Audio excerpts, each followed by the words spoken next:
नमस्कार दोस्तों। जो लोग साइंस पढ़े हैं या जो साइंस के स्टूडेंट्स रहे हैं उनको ये पता है कि कैसे ह्यूमंस जो है एक लंबे कॉम्प्लेक्स प्रोसेस के बाद जो है वो इवॉल्व हुए। होमो सेपियंस स्पीसीज है जिसमें कि मॉडर्न ह्यूमंस जो है वो आते हैं और ये करीब 3 लाख साल पहले जो है अफ्रीका सवाना ग्रासलैंड में जो है ये स्पीसीज जो है वो इवॉल्व हुई थी। यदि उससे पहले की हम यदि ह्यूमन हिस्ट्री देखें तो करीब 25 लाख साल पहले जो है ये होमोजीनस जो है वो एप से जो है एग्जिस्टेंस में आया था और उसके बाद कई ह्यूमन स्पीसीज जो है वो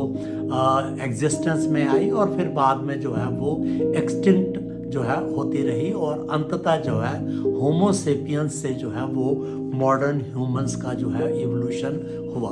तो यदि हम एक ब्रॉड पर्सपेक्टिव में देखें तो हमारी 99% जो इवोल्यूशनरी हिस्ट्री है वो एज ए हंटर गैदरर रही है, क्योंकि हम हंटिंग करते थे वाइल्ड एनिमल्स की और वाइल्ड फ्लावर्स और प्लांट्स की, और दूसरा हम गैदर करते थे प्लांट्स, फ्लावर्स, सीड्स वगैरह को, और उसी से हमारी जो है वो ज़िंदगी जो है वो व्यतीत होती थी। और लिविंग कंडीशंस जो है वो बहुत एक्सट्रीमली जो है वो डेंजरस थी बिकॉज ऑफ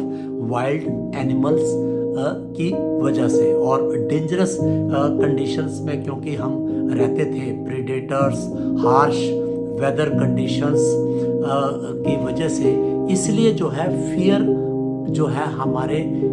साइकी के अंदर जो है वो डीपली एम्बेडेड है। और क्योंकि रिसोर्सेज बहुत लिमिटेड होते थे तो जो है वो जो ये हंटर गैदरर थे एक दूसरे से, जो कि एक बैंड में रहते थे 100 और 150 की संख्या में, ये एक दूसरों से जो है वो फाइट करते थे रिसोर्सेज के लिए। तो इस तरीके से फियर और एग्रेशन जो है वो हमारी साइकी के अंदर डीपली जो है वो एम्बेडेड है। इसके अलावा जो है जो हमारा पुराना एक रेप्टिलियन पार्ट है ब्रेन का, जिसके अंदर की जो है animal instinct, fear, aggression, emotions जो है जो ये आते हैं, ये आज भी हमारा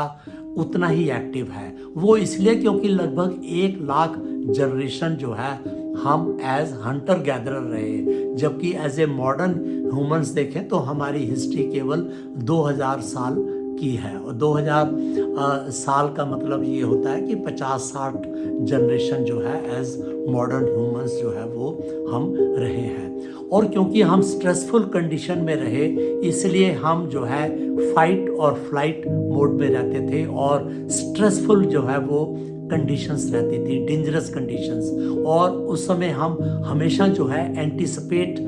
करते थे डेंजर को, और उसी वजह से जो है वही जो है स्ट्रेसफुल कंडीशन आज भी जो है वो मौजूद है। और जब हम स्ट्रेस में आते हैं तो जो ये हमारा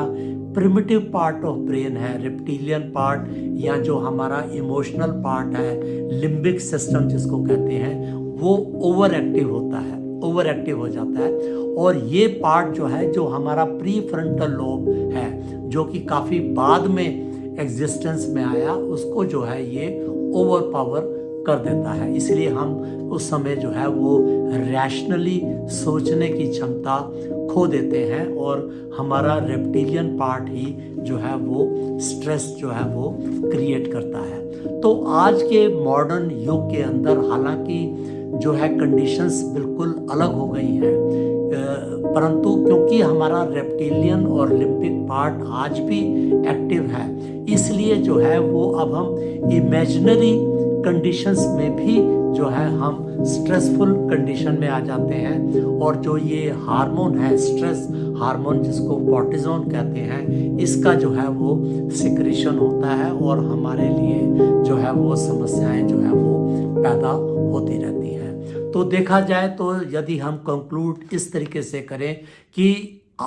इस 2000 साल में हमने बहुत आगे जो है सिविलाइजेशन ने प्रोग्रेस किया है, बट क्योंकि हमारा रेप्टिलियन पार्ट अभी भी जो है उतना एक्टिव है, क्योंकि लंबी इवोल्यूशनरी हिस्ट्री रही है, इसलिए आज भी हम, हालांकि we are modern humans, but we still have primitive mind, we still have stone age mind in us. Thank you.